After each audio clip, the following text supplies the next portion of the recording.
Welcome to the Parody, where we tally up the victims in our favorite movies. I'm Chelsea Rose, and today we're looking at The Last Guest, released in 2019. And yes, I said The Last Guest. I've already covered this 3 other times before you say anything. And well, that original RERECOUNT for 2022 is no longer an official parody.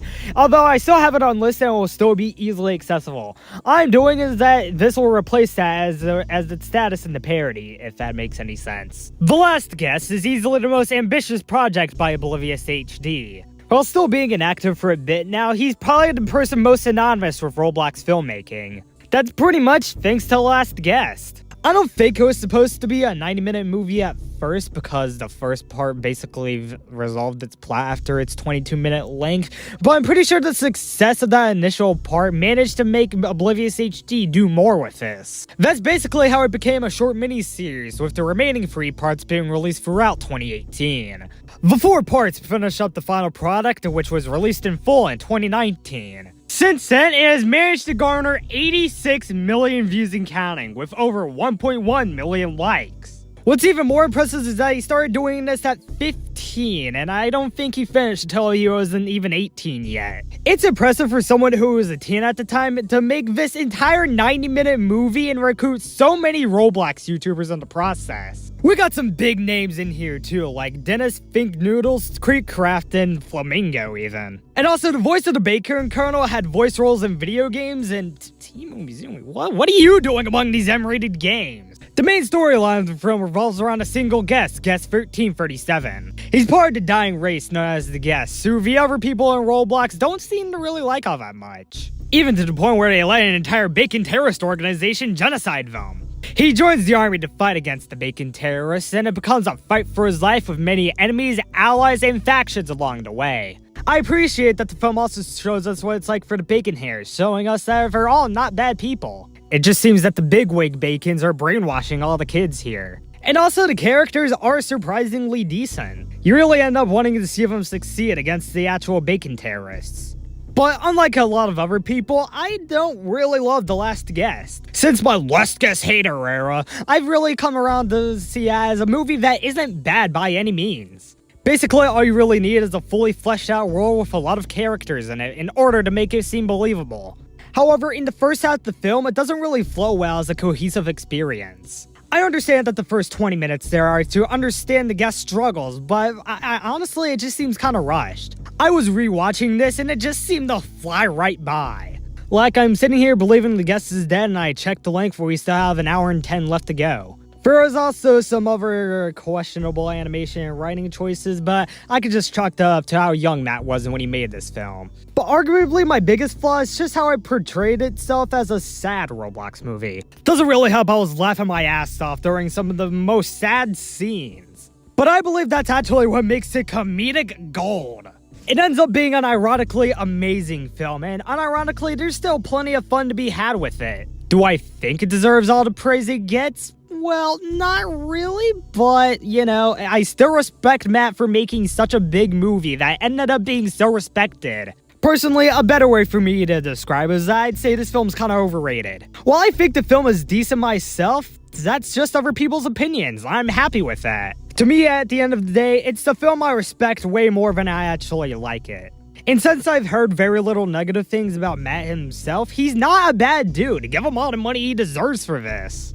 Better Roblox films definitely exist, like this channel's staple, the Time Heroes Cinematic Universe, and others too. Hell, even Charles and Oblivious HD himself have acknowledged the Time Heroes Cinematic Universe, so I'm not alone on this. While it's not a movie I necessarily love, I still very much respect her for basically revitalizing the Roblox cinematic community. Well, yes, there were Roblox films before that, like the aforementioned Time Heroes Cinematic Universe and the Terror Knight series, but this basically helped Roblox films become more ambitious in what they wanted to do. Hell, it may have been too successful, being on Amazon fucking Prime and all. So yes, The Last Guest is a decent Roblox movie that I respect much more than I actually like it. Since this film builds up to a war, will there be a lot of kills? Definitely so, but let's find out how many and get to them.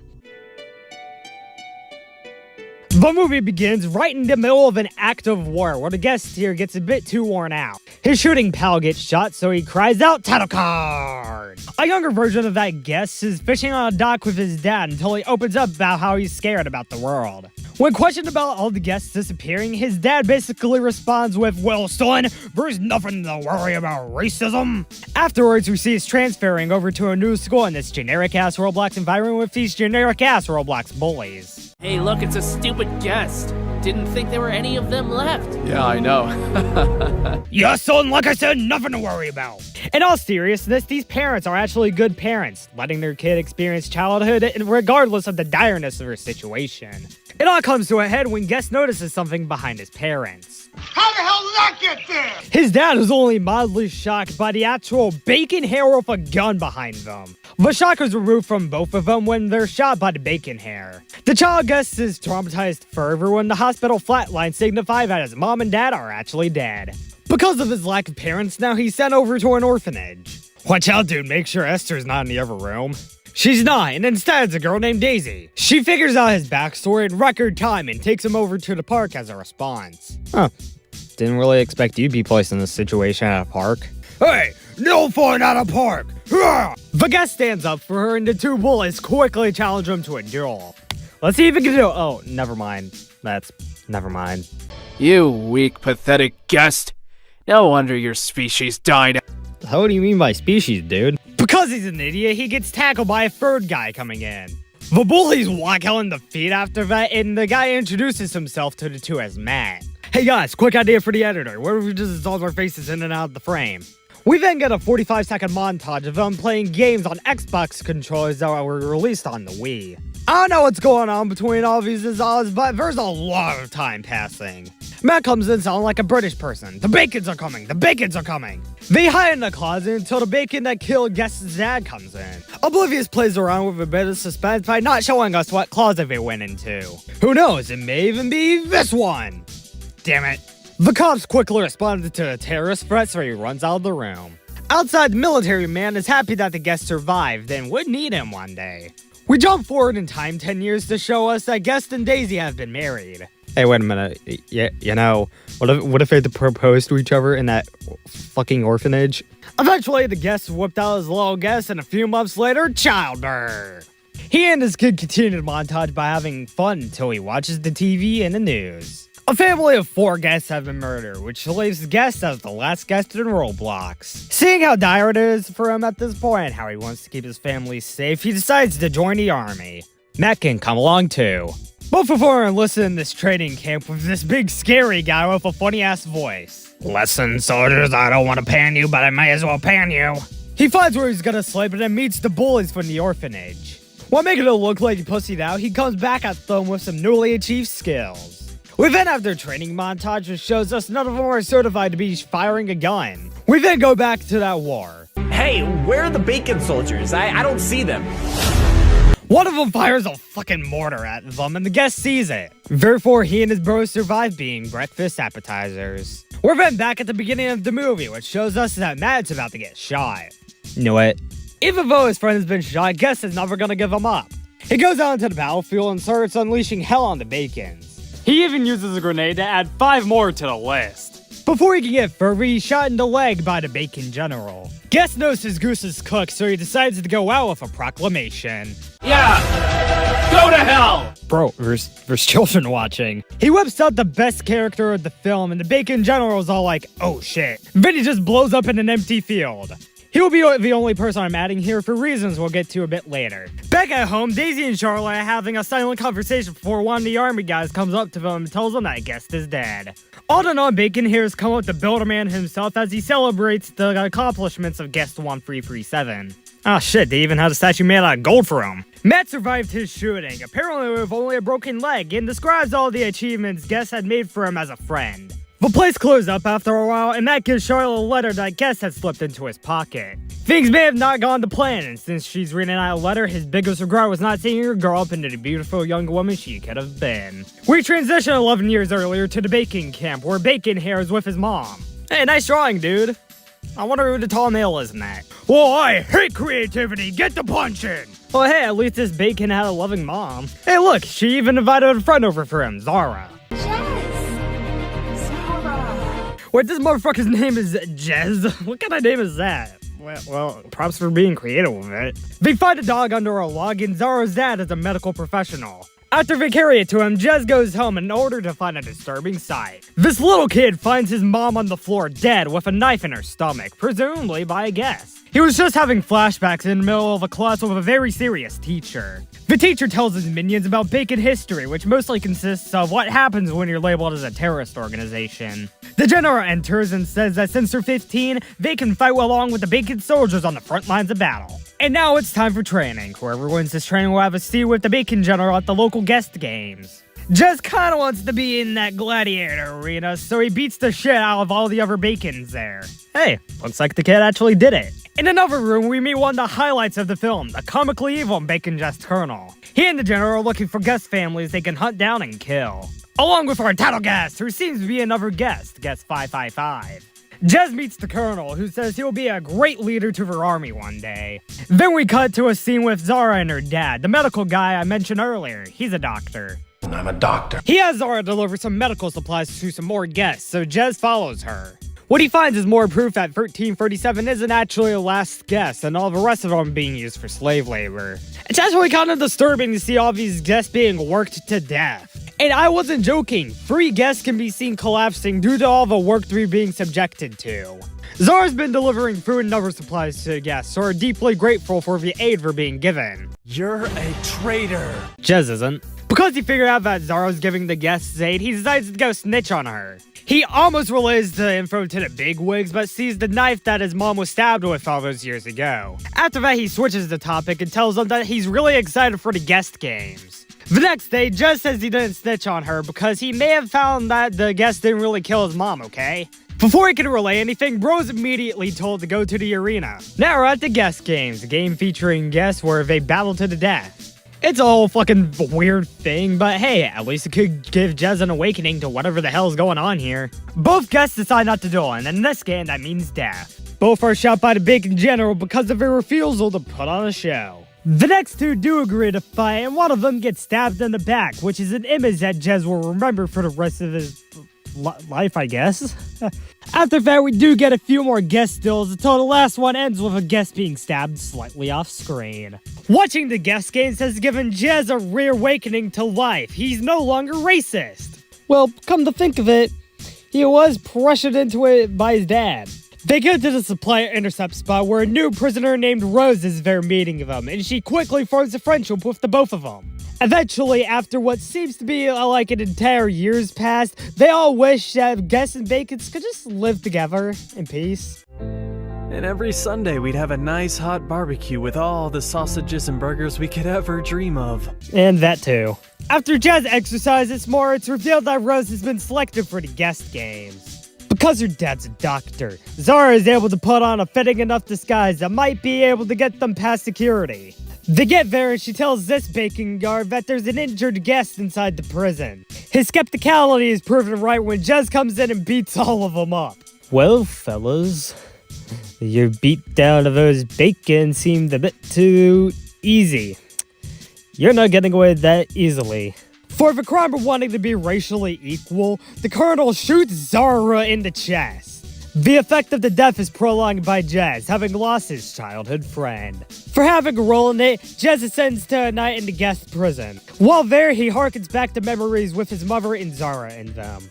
With the colonel having killed his mother and his best friend, he really has to do something to regain his hope, but luckily Rose can help him in some sort of way. Because he tried to help the guests, his general dad is turned into General Pissed. The only way he could see some faith in his boy again is if Jez serves on the front lines. We cut to that battle and it looks eerily familiar. Say, would there happen to be a guest running out all of you at ramming speed? After a short conversation with Jez's dad, the colonel runs away until he's intercepted by, Jez. Jez wants to know why the colonel killed his mom, but it wasn't the colonel who did it, it was his dad, the general. What a dick.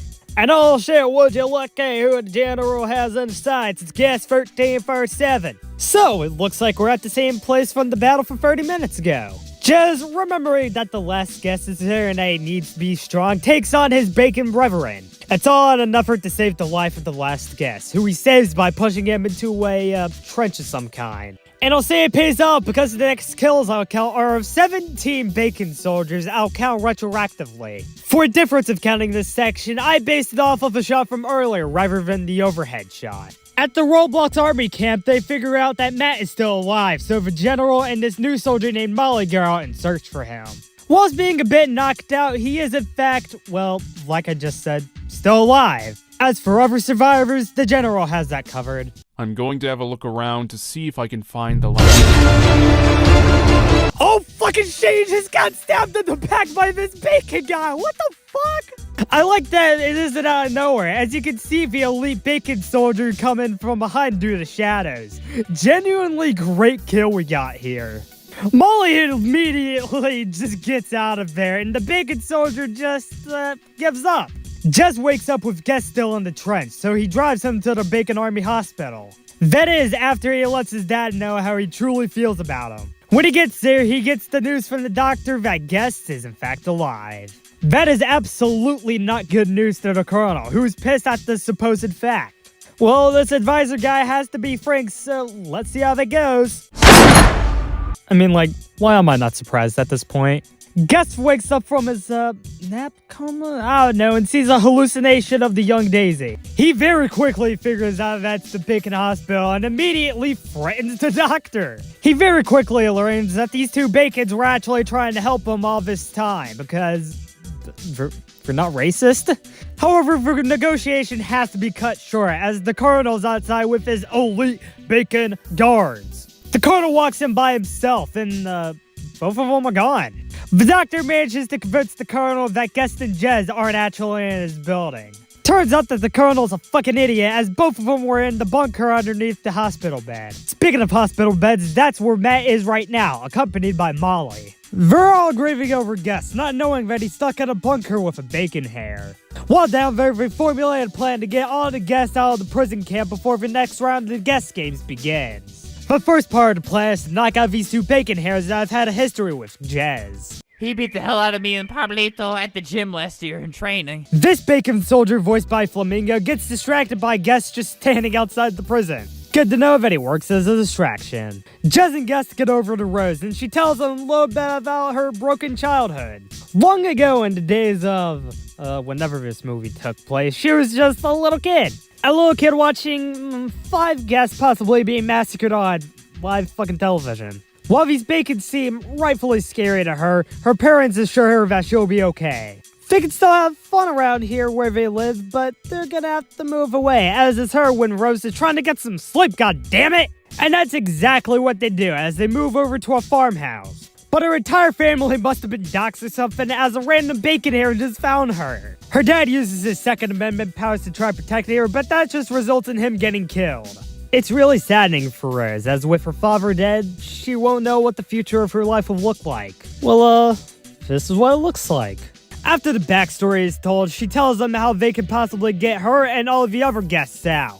And a nice big long one-take through this giant winding hallway, she explains to them how they could just beat up a couple of bacon guards and, yeah, just do what they have to do. So, how do I put this to y'all?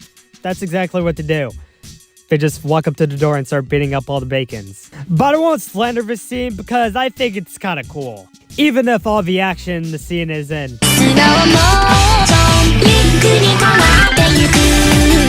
It also gives us this sick bullet dodge. They get through all the security and, strangely enough, no one's at the guest games, even though it was supposed to be happening right now. Well, goddamn, it looks like Oblivious is pulling in a twist. Turns out Rose wasn't the person actually going to be in the guest games. That was supposed to be Jez and Guest. And also, secondly, he knew of everything like Jez and Zara's plan to get into the prison, Guest and Jez's plan to get into the prison was all because of one confidential source, Rose herself. We get a flashback of how this was a very special mission the Colonel had sent her on. Rose kinda, but not really had a facade going on, and I actually think this is a good twist. big surprise. Yeah, I was rewatching this movie for the parody and completely forgot about this twist, so it was a surprise to me that it was actually good. However, Daisy, Charlotte, and Matt don't know that Guest is in a gladiator arena of all places. On their way to the hospital to check on Matt's leg, they reminisce about the good old times they had at the playground that they beat up those racist guys at. They get there and they've hired a new commander for everything, Richards. And dare I say, Richards is actually kind of cool. Is he cool enough to kill this bacon soldier? I don't know. Let's find out. What we need to find out first, though, is that Matt's leg is completely fine. What potentially won't be fine is the state of Guest's family, because that bacon soldier has arrived at their current location. Matt distracts the bacon soldier by getting in a fight scene with him that he pussies out of because Molly just started shooting at him. If there's one thing I have to say about this movie is that a lot of characters are kind of one note, but I still end up liking them. Matt's one of them, even though he kind of does get chastised by Daisy. Matt, that was stupid. But really brave. Yeah, Matt, you're kind of a dumbass, but that's kind of a good thing. Also, off-screen, Richards, dealt with the bacon soldier. I had that bacon soldier cornered. He jumped out the window before I could pull the trigger. Looks like Richards made a terrorist kill himself. That's pretty cool.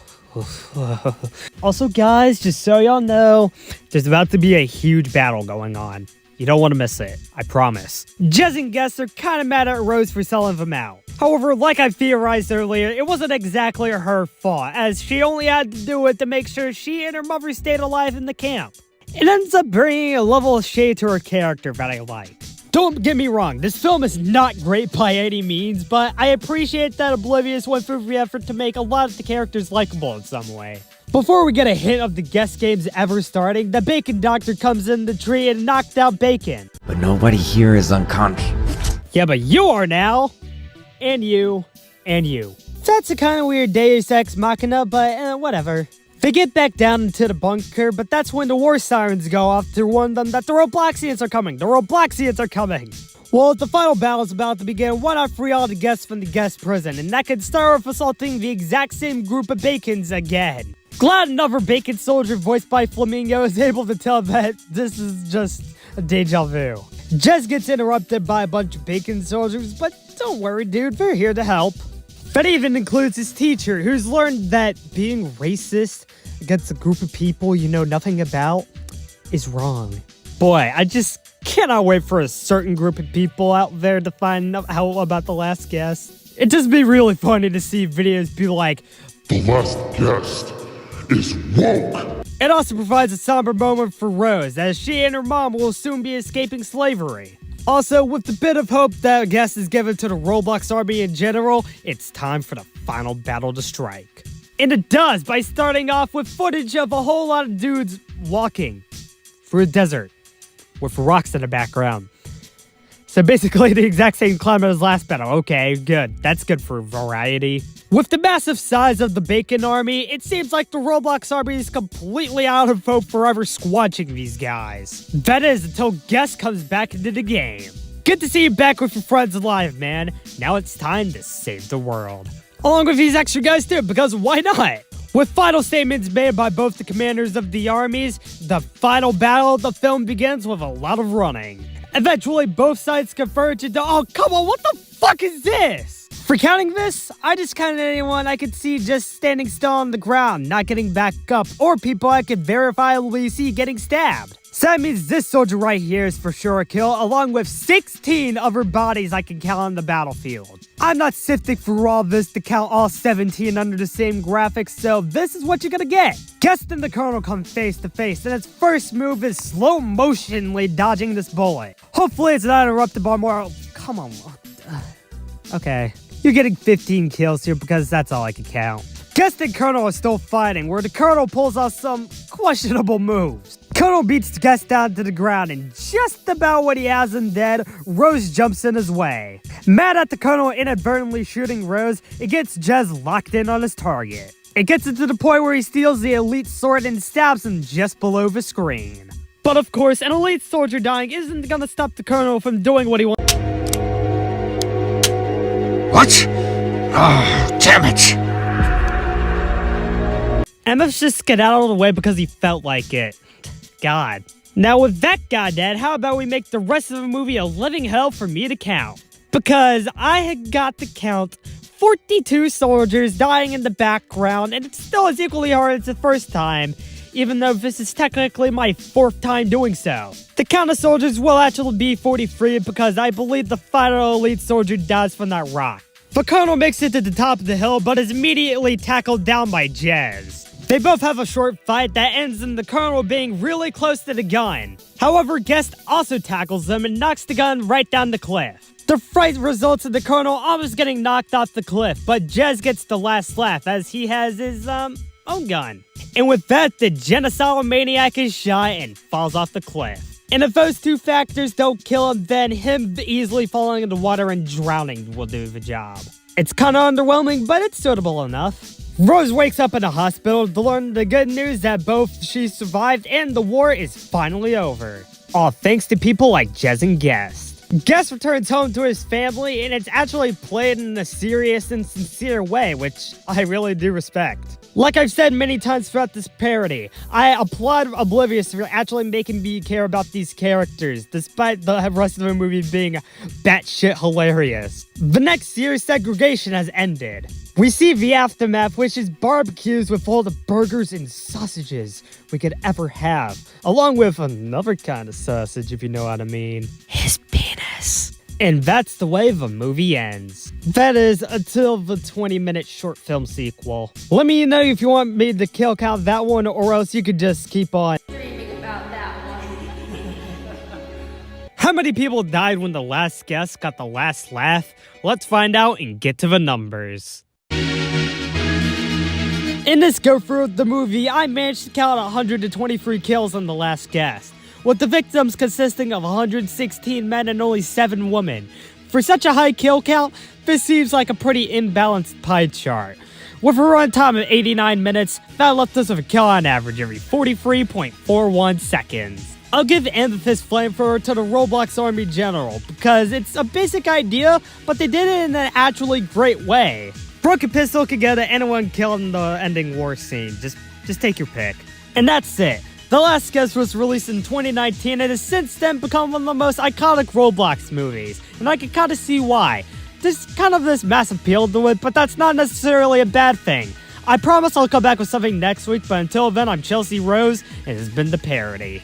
Thanks a lot for watching this parody. This parody, in a way, kind of serves as a way for me to gauge how far I've gone from that original recount, because that looks and sounds really fucking sketchy.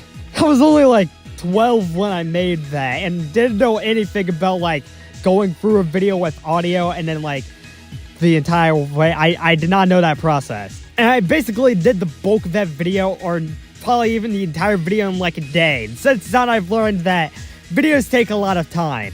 This video right now you're watching took 10 fucking months for me to do, because I recorded like the first half of it in April, recorded like 2 seconds in July, and finished the entire thing within like the last few days. And that's probably something you can tell just by watching this. I think I sound a tiny bit different from what I did back in April 2024 compared to February 2025. But nonetheless, thanks for watching.